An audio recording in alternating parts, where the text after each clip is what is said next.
How we doing, folks? Let me ask you, does anybody remember their first car? What a question, right? Let's open a prepping video with what your first car was. I'm pretty sure mine was a 67 model Impala. It was a hard top, and it was a piece of crap. I mean, this thing would flood out at a red light when, you would stop and then try and go again. It was a piece of crap, but I was proud of it because I'd worked and saved the money for it. Looked like something Joe Dirt would drive, though, in retrospect. Rust holes everywhere. Just not, being able to smell the privilege of being able to smell gasoline as you're going down the road because something ain't right.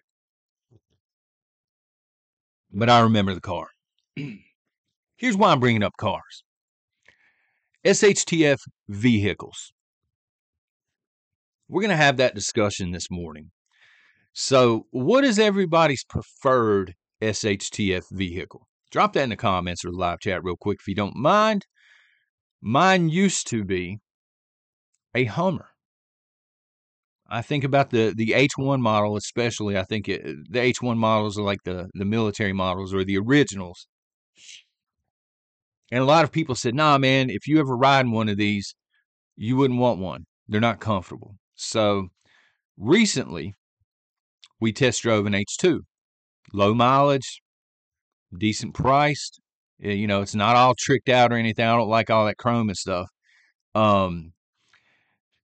Test drove it. Miss Nation was with me. My daughter was with us. My son was not. He was at his Mimi's. But I digress. The point is, we test drove it. My wife and my daughter hated it. They said it was the roughest riding vehicle they've ever been in their life.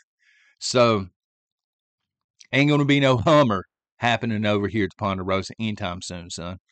We walked away from that one. I was not really impressed, but I was ho-hum about it. You know what I mean? It looked like $1 million from the outside.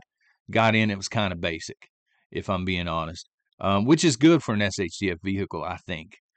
Not nearly old enough to survive EMPs and stuff, but you get it. As I started thinking about SHTF vehicles because people prefer different things. And I'm not entirely sure that I would want a car during certain situations. I've never lived through a collapse of a country or civil war, so I don't know. Okay, but it seems like if people around you do not have vehicles that are working, for you folks out there that have SHTF ready vehicles, the older models that are immune to EMPs and things, it seems like that would put a target on you.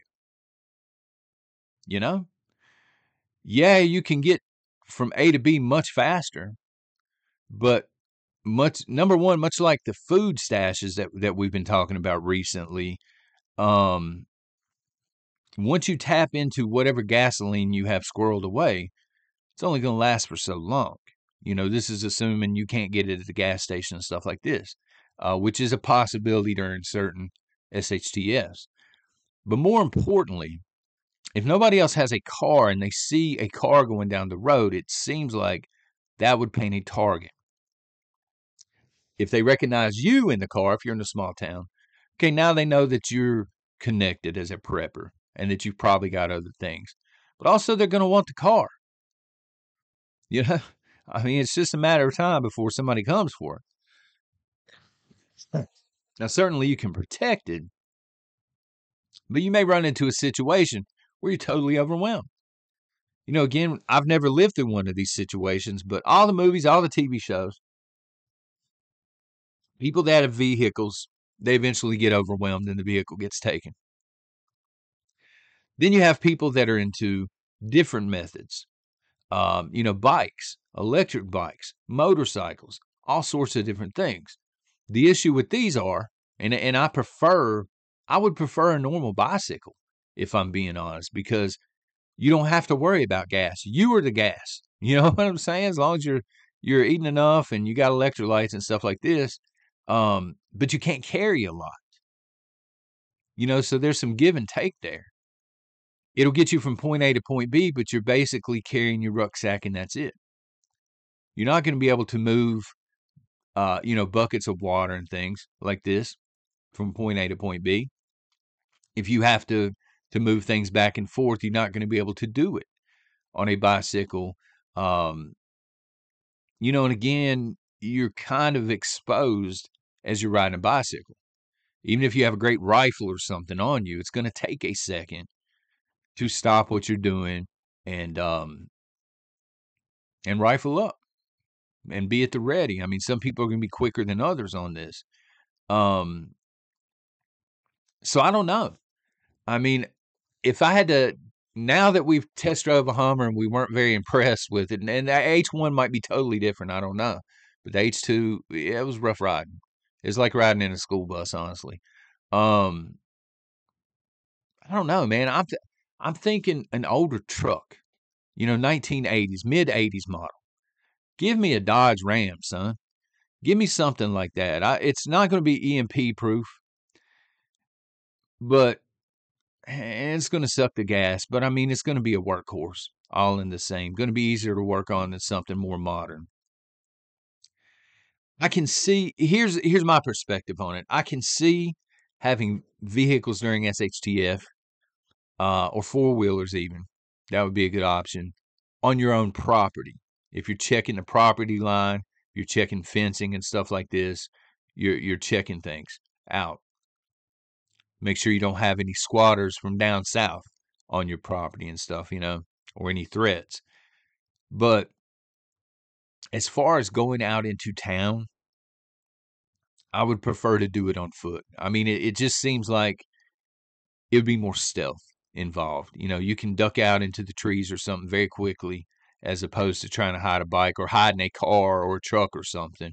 So, that's where I stand on it. But again, things have changed for me. I used to be excited about the prospect of, if we ever have to bug out, I had this list. We're going to do this, this, this, this. This is what we're taking. Now, the physical condition that I'm in currently, bugging out's just not an option. I'm trying to get better. It's a medical deal. I'm trying to get through that. I'm trying to get more physically back into shape. But right now, I just can't bug out. So a bug out vehicle means zero, you know. Now it's about defending the fort, fortifying the home, stuff like this. So I'm just curious. It's a short video, but it's just a curiosity, if nothing else. Where you stand on it. You don't need to please don't get into specifics as a prepper. I'm not asking you to do that, but are you more about a vehicle during a total collapse? Do you think that there are more advantages with the vehicle than disadvantages? Are you more about an e-bike or a standard bike, a four-wheeler, ATV, something like this?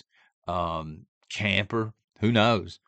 Big old, what are they called? The Starcraft campers and stuff like this. Are you one of those people? Airstream camper, maybe? Um, I don't know. I don't know where I stand on it. But again, it's not really going to affect me at this point because I'm going to be bunkering in and fortifying the home. Y'all let me know what you think in the comments. Take care and God bless.